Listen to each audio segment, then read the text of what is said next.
அமைச்சர் கீர்த்தனா ஆய்வு என்ற பெயரில் அரசு பள்ளிக்கு சென்று அங்குள்ள மாணவியையும் ஆசிரியரையும் அவமதித்துள்ளாரா? அமைச்சர் கீர்த்தனா சிவகாசியில் உள்ள திருத்தங்கல் அரசு பள்ளியில பார்வையிடச் சென்ற போது அங்கு ஆங்கிலத்துல மாணவர்களை நோக்கி கேள்வி கேட்டு அதை காணொலியில பதிவிட்டது பெரும் சர்ச்சைக்குள்ளாகி இருக்கு. அவங்க பேட்டி கேட்கும் போது அவருக்கு ஆங்கில அறிவு இருக்கா இல்லைங்கதை சோதிக்கும் வகையில கேள்வி கேட்டது மட்டும் இல்லாம அதை சமூக ஊடகங்களிலும் பதிவிட்டுட்டாங்க.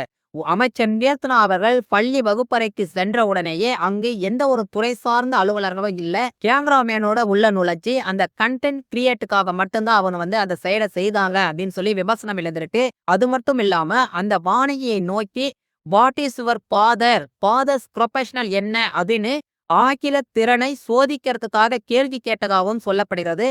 அந்த மாணவியோட தன்னம்பிக்கையை சிதைக்கும் செயலாகவே அது பார்க்கப்படுகிறது. இன்னும் சொல்ல போனா அந்த மாணவி கடைசி பெஞ்சில உட்காரக்கூடியவர்களா இல்ல முதல் பெஞ்சில உட்காரக்கூடியவர்களா என்று கேட்டுட்டாங்க.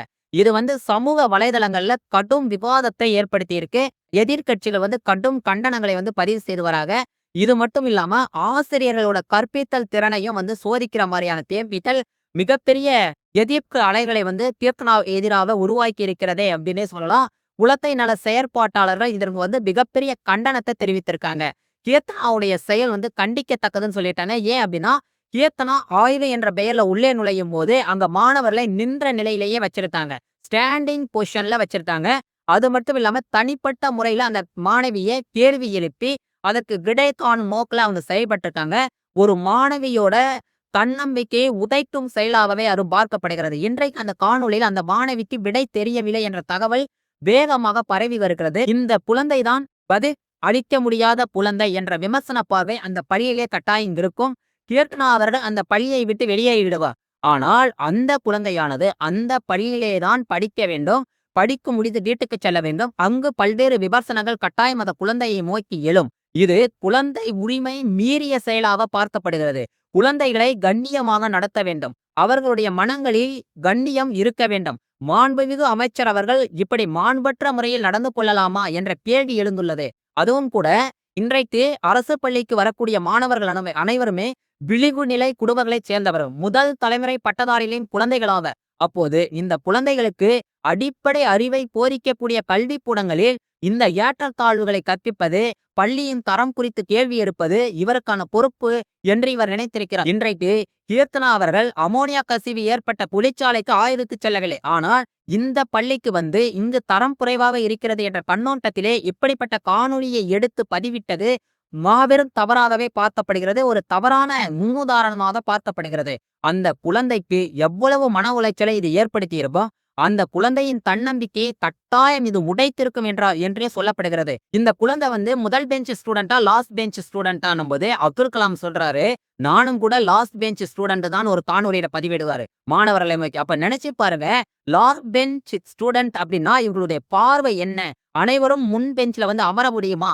இது போன்ற கண்ணோட்டங்களை தொழில்துறை அமைச்சர் கீர்த்தனா அவர்கள் மாற்றிக்கொள்ள வேண்டும். இது இவருடைய துறையே அல்ல. இவர் ஆய்வுக்கு சென்றிருக்கும் போது எதை குறித்து ஆய்வு செய்திருக்கலாம்? பள்ளியிலே சத்துணவு முறையாக வழங்கப்படுகிறதா? காலை உணவு திட்டம் சரியான நடைமுறையில் இருக்கிறதா? முட்டைகள் சரியாக வழங்கப்படுகின்றனவா என்றெல்லாம் ஆய்வு செய்திருக்க வேண்டும். அதை விடுத்து கல்வியின் தரத்தை ஆய்வு செய்வது தவறென்று சொல்லவில்லை. ஆனால் காணொலியில் அதை பதிவிட்டதுதான் தவறென்று சொல்லப்படுகிறது. கேமராமேனை உள்ளே அழைத்து சென்றா அங்கு அந்த குழந்தைகளை படம் பிடித்தது தவறு. குழந்தைகளின் முகத்தை மறைக்காமல் அந்த காணொலியை வெளியிட்டது யாருடைய தவறு? பள்ளி கல்வித்துறை அமைச்சர் திரு ராஜ்மோகன் அவர்கள் உடனடியாக தலையிட்டு தங்களுடைய துறை சார்ந்த இந்த வீடியோக்களை உடனடியாக சமூக வலைதளங்களில் இருந்து அப்புறப்படுத்த வேண்டும். அந்த குழந்தையிடம் புலித்துறை அமைச்சர் செல்வி கீர்த்தனா அவர்கள் பகிர்ந்த மன்னிப்பு கோர வேண்டும்.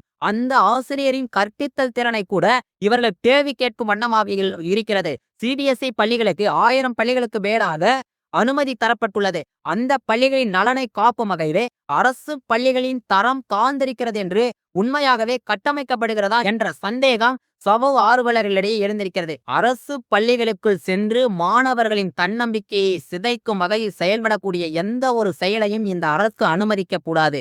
ஏனெனில் குழந்தைகளின் ஆதரவை பெற்று தன்னுடைய தாய் தந்தையருக்கு எடுத்து சொல்லி இன்று ஆட்சி கட்டிலில் அமர்ந்திருக்கும் மாண்புமிகு தமிழக முதலமைச்சர் திரு விஜய் அவர்கள் இதை கட்டாயம் தமது கவனத்தில் கொண்டு பள்ளிகளுக்குள் தனது கட்சிக்காரர்களை இது போன்ற ரீல்ஸ் வீடியோக்கள் எடுக்க அனுமதிக்க கூடாது. குழந்தைகளுக்கும் மாண்பு இருக்கிறது. குழந்தைகளின் உரிமை காக்கப்பட வேண்டும். குழந்தைகளின் மீது அன்பாகவும் ஆதரவாகவும் பேச வேண்டும். அவர்களை தனிப்பட்ட முறையில் அழைத்து அவர்களுக்கு ஆலோசனை வழங்க வேண்டும். ஆசிரியர்களிடத்தில் பேசும்போதும் தனிப்பட்ட முறையில் அந்த கல்வியின் தரத்தை உயர்த்துவதற்கான ஆலோசனை கூட்டங்களை அமைச்சர் அவர்கள் நடத்தியிருக்கலாம். அமைச்சர் அவர்கள் ஆய்வு செய்வதை யாரும் தவறென்று சொல்லவில்லை. ஆனால் 10 பேர் இருக்கக்கூடிய இடத்திலே அந்த மாணவியின் தன்னம்பிக்கையை உடைத்த வகையில் பேசியது தவறு என்று சொல்லப்படுகிறது. இதை தொழில்துறை அமைச்சர் இனி வருங்காலங்களில் திருத்திக் கொள்வாரா என்று பார்ப்போம்.